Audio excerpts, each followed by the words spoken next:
ओम शांति। परमात्मा पिता शिव बाबा का ज्ञान ना हमें बहुत गहरी बात समझाता है। हम इस ज्ञान को अगर सच में समझना चाहते हैं तो हम इसको प्रैक्टिकली भी समझ सकते हैं, साइंटिफिक ढंग से भी समझ सकते हैं। माने ये हमारी स्किल के ऊपर डिपेंड करता है कि हम हमारी बुद्धि किस तरीके से ज्ञान को समझने की क्षमता रखती है। तो आप खुद देखें कि हाँ, परमात्मा पिता कहते हैं यदि कि अपने को आत्मा समझ मुझ परमात्मा को याद करो, अतीन्द्रिय सुख के झूले में झूलो, है ना? और अ, हर पल मुझे याद करो। तो अ, इसके पीछे एक गहरा रहस्य है ना। अब इसको हम समझें कि जैसे हम रात में सभी सोने जाते हैं, जब सोते हैं, नींद आती है जब, तो हम कितना भी कुछ हो, हमको कोई चीज़ बहुत खाने में टेस्टी लग रही होती है, फिर जब नींद बहुत तेज़ आ रही हो, कहे कि ये खा लो तो नहीं खाते, इच्छा ही नहीं होती ना। और ऐसे ही कोई भी चीज़ बहुत अच्छी आपको देखने में लग रही है, लेकिन आपको जब नींद आ रही होती है, तो फिर देखने का भी मन नहीं करता है। देखना पसंद नहीं आता है, चाहे कितनी भी अच्छी चीज़ हो, है ना? इसी तरीके से कोई कितना भी अच्छा आपको संगीत हो या कोई कितनी भी अच्छी बातें जो दिन भर आप सुनते हो, लेकिन जब नींद आती है तो वो आप सुनना नहीं चाहते हो।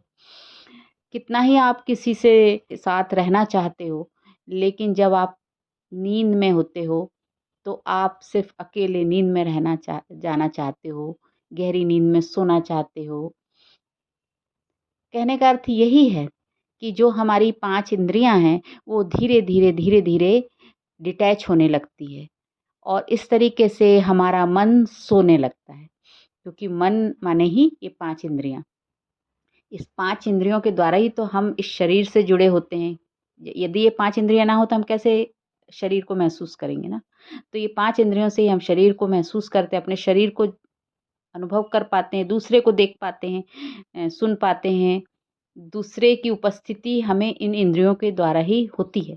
लेकिन जब हम सोने को जाते हैं, जब नींद आ रही होती है तेज़, तो उस समय क्या होता है ऐसा?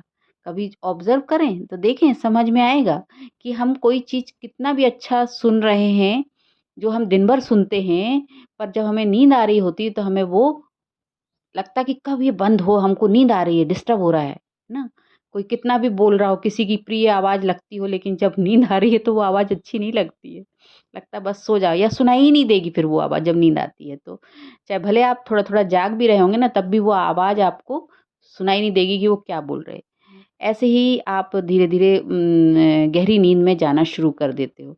तो इसका मतलब क्या है कि इंद्रियों से परे आप आत्मा स्वरूप में टिकते हो, है ना? आत्मा में जब टिकते हैं, आत्मा की स्थिति में जब हम रहते हैं, तो मन हमारा मर जाता है, सो जाता है या मर जाता है ना? बेशुद्ध हो जाता है, कहते उसको कुछ भी होश नहीं होता है, बेसुध हो जाता है और आत्मा उस समय जागृत होती है।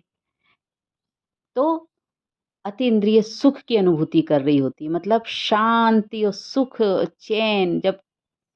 फिर जब सुबह उठते हैं ना तो क्या कहते हैं, बहुत अच्छी नींद आई, गहरी नींद आई। तो ये कौन बोल रहा है? वही आत्मा जिसने बहुत आनंद का अनुभव किया इन इंद्रियों से परे जाके। तो इस तरीके से हम समझ सकते हैं कि अतीन्द्रिय सुख की अनुभूति करने के लिए हमें इंद्रियों से परे जाना होता है।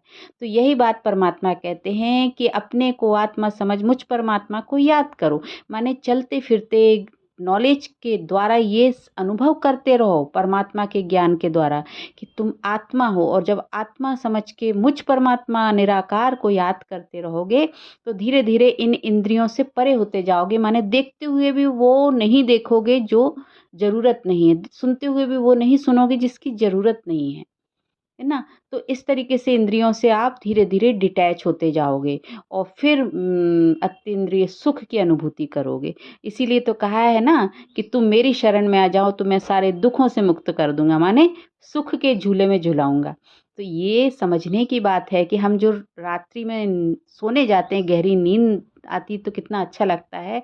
ये तो एक व्यवस्था है प्रकृति की, लेकिन दिन में भी हम अपने मन को बार-बार इस इंद्रियों के द्वारा समेट लें, इंद्रियों को जब समेट लेंगे तो मन भी धीरे-धीरे शांत हो जाएगा और धीरे-धीरे जैसे ही थोड़ा-थोड़ा शांत होता है तो एक अच्छा सुकून, सुख की अनुभूति होती है।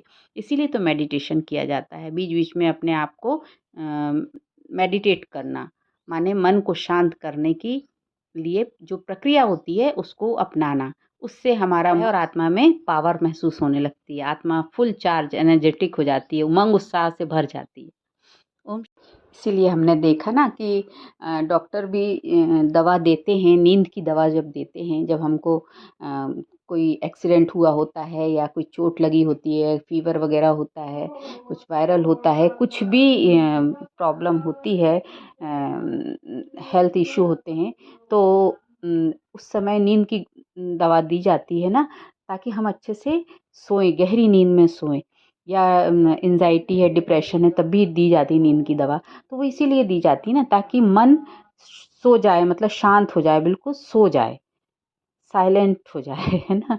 क्योंकि दिन भर तो इंद्रियों के द्वारा मन संसार से जुड़ा रहता है, देखता है, सुनता है, तो वो सारी चीज़ें अंदर जाती हैं, तो फिर थॉट्स चलते हैं, उससे मन और थकता जाता है। तो मन रिलैक्स करता है, जब मन दवा खाते हैं तो नींद अच्छी आ जाती है, तो मन रिलैक्स कर रहा होता है उस समय। फिर आत्मा उस समय जागृत होती है और आत्मा फिर अपनी एनर्जी से शरीर को हील करती है। तो जो भी अंदर इश्यू हैं, जो भी टिश्यूज़ वग़ैरह, जो भी चोट वग़ैरह, जो भी घाव लगा हुआ है, जो भी डैमेज हुआ है, वो सब रिपेयर होना, ठीक होना शुरू हो जाता है ना। तो ये भी एक कारण है कि नींद अच्छी होना ज़रूरी